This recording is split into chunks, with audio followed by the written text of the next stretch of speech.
Bonjour, hi, and welcome to my apartment atelier.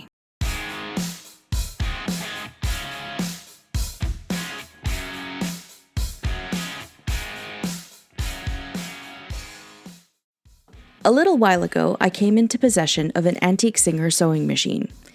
It didn't come with much, just one needle and one presser foot, and it had been sitting in the seller's garage for an unknown amount of time. Since it was only $15, I decided to jump on it and see if I could get it working again. It turns out that this is a 127 series machine from the 1936 to 48 production run at the Saint-Jean-sur-Richelieu Singer factory here in Quebec, not far from where I live now.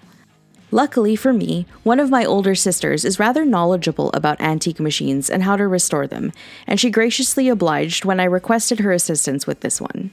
After hunting down all the important components that my sister recommended, we had a nice chat over FaceTime where she walked me through all the things that I had to do to get it up and running again. So let's see how this goes.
Alright, so some of those stubborn bits really need a deeper clean, and that will definitely be happening soon. But overall, I'm really happy with how this went. Not only were all the original components in pretty good shape, the machine itself wasn't as dirty as other antique machines can be. But will it actually go? Well, swatches don't lie. There's definitely a learning curve with sewing on this, especially with lighter weight fabrics, but that's all part of the fun of getting to know one of these old machines. The manual actually makes special note of lightweight fabric, saying, If sewing fine silk or flimsy material, lighten the pressure by turning the thumb screw on the top of the machine over to the left. Knowing that my novice experience with this machine matches the company's expectations for its performance is a good confidence boost. I don't think I'll be doing any major leather stitching on this, even though the machine can handle it pretty well. But this will work beautifully for the sewing that I want to do on a regular basis, and I'm looking forward to using it on upcoming projects. If you enjoyed this video, give it a thumbs up and leave me a comment below. I also hope you'll consider subscribing to my channel. I upload at least once a month, and you can also follow me on Instagram to see what goes on between project videos. I do hope you enjoyed your visit today. À la prochaine!